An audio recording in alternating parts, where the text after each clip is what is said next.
كتبكم والطوسي يقول والشافعي يقول وإيش رد علي. هذا السؤال. خلاص تفضل. أنقل لك قصتين. القصة الأولى هذا علم.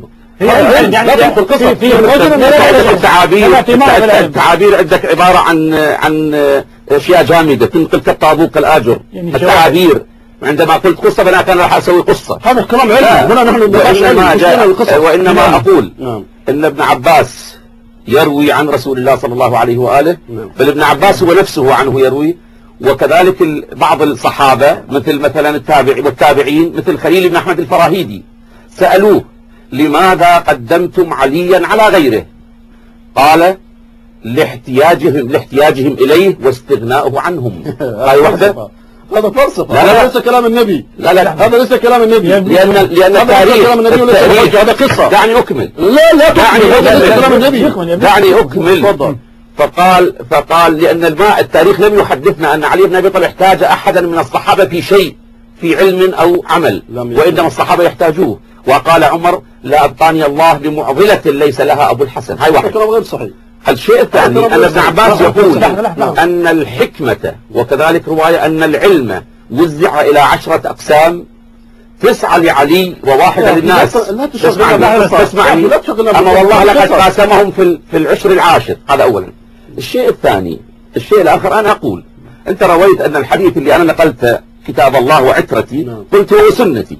أنا أقول والرسول اثنين أقول يعني عترتي وسنتي. نعم، ولكن كتاب الله وعترتي ليس السياق الذي أنتم نقلتم. رجال هذا الموضوع بفهموا شو هو. دقيقة واحدة. طيب. يعني أنت تقول أن كتاب الله وعترتي حديث صحيح وأن كتاب الله وسنتي صحيح. ليس بهذا الشكل. أقول كتاب الله إذا كان كذلك وأوصيكم بعترتي. إذا كان كذلك معناها الرسول تناقض مع نفسه، والرسول لا يتناقض. ولكن ليس ثلاثة. ليس كذلك. النص يقول 2 ثقلين. وإذا كان سنتي والقرآن وعترتي يقولوا 3. هذا غلط. هذه واحد. في سؤال هنا لك سيد حسين، في سؤال لك عشان ندفع الحوار للأمام شوي. الآن نحن لأنه هذه مسألة جوهرية في أصل المذهب كما تقول. نعم. إذا كانت بهذه الأهمية، ما رأيك في الحكمة؟ مثلا نحن نعلم جميعا شيعة. أنا سألت السؤال اللي طلبته، نقل أسأل السؤال وبعدين نكمل ويكون سعيد.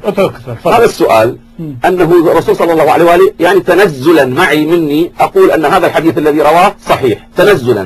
أن مخلف فيكم كتاب الله وسنتي وهكذا. ما إن تمسكتم بهما لن تضلوا. الأمة كانت متماسكة وواحدة أو أنها تشتتت بعد رسول الله؟ سؤال. طيب. فإذا كانت تشتتت ما قيمة هذا الحديث؟ طيب ونفس السؤال في الأئمة، نفس السؤال موجه في الإمامة. لا الإمامة لأنهم انحسروا وأبعدوا من قبل الآخرين. أبعدوا من نفس الشيء. أبعدوا من الموقع. كفر أبدهم. لا أبعدوا من المسلمين طمعا وخوفا. طيب أنا أوضح. هذا الكلام سيدنا علي يرد عليه يقول لو لم نرى أبا بكر أبدا ليس هذا الحديث الصحيح، وإنما علي يقول في نهج البلاغة. هذا نهج البلاغة. يقول أما والله لقد تقمصها فلان وإنه ليعلم أن محلي منها محل القطب من الرحى. يعني أبا بكر الصديق. إيه تقمصها فلان وإنه ليعلم أن محلي منها محل القطب من الرحى. ثم يقول خذ الجواب. ثم يقول خليك من كلمته. فصبرت وفي العين قذى وفي الحلق شجا أرى تراثي نهبا. الله هذا الجبان.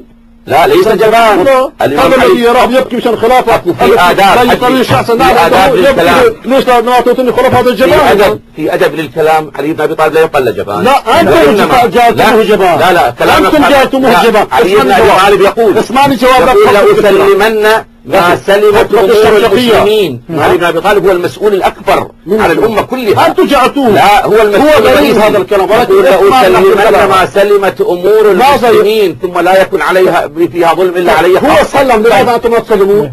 هو سلم. أبو بكر سلم. أنتم لماذا تسلمون؟ احنا في العالم السياسي والوحدة. لماذا تكفرونه؟ لا نكفر أحد. طيب لماذا نكفر المسلمين؟ طيب لماذا بخاري؟ ولكنه يا أخي أنا أسألك أجب لي. أنت ما تكفر الصحابة؟ لا. لماذا أئمة تكفرونهم؟ لماذا كافي يكفرهم؟ لماذا خميني يكفرهم؟ ما نكفر. من عندك دليل أن الكافي أو الخميني كافي بارها نقلته الآن أنقل لك. الآن يقول ارتد الناس بعد النبي صلى الله عليه وسلم إلا 3. هذا رواية الكليني. الكافي. تريد الان اعطيك انا قبل هذا عندي نقطه واحده مهمه جدا. يا اخي دوري. لا لحظه، ما انت جاوبت على السؤال. لا انا ما جبت الشرشخيه، هذا اهم نقطه هم يستندون بها. خطبه الشرشخيه الذي هو يستند بنهج البلاغه. أيوة. اولا كتاب نهج البلاغه لا يوجد فيها نص للوصايا. ثانيا نص الوصايا والنص لا يوجد. ثانيا هذا الكتاب ألف في القرن الرابع، شريف رضي هو الذي ألفه ومتهم أخوه شريف مرتضى. إذا هذا الكتاب ليس كلام سيدنا علي، ولا يوجد دليل قاطع أن نهج البلاغة كلام سيدنا علي. إنما الأدباء يقولون يظهر من هذا الكتاب هناك نصوص لسيدنا علي، وهناك نصوص لأحد العباسي، وهناك نصوص لأحد الأموي، وأهل الخبرة يعلمون ذلك. وعلي رضي الله تعالى عنه هو أفضل بكثير وأجل من أن تنسبوه إليه من يقول لقد تقمصها، ثم يجي يناقض نفسه يقول لولا أبا بكر أهلا لها. طيب. ثم لماذا بايعه؟ ثالثا يا أخي، ثالثا لماذا سمى أبنائه بأسمائه بعد وفاته؟ لماذا تزوج منهم؟ اسمعني، لماذا تزوج منهم؟ لماذا أعطى لهم أسماء الأخيرة لها؟ أتتسمي نفسك عمر؟ أتتسمي نفسك عمر؟ إذا أنتم تناقضون أنفسكم. يا أخي أنا أتكلم ثم رد علي.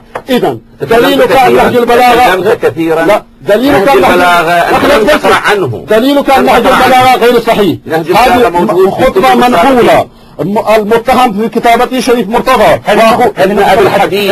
هذه النقطة حول نهج البلاغة.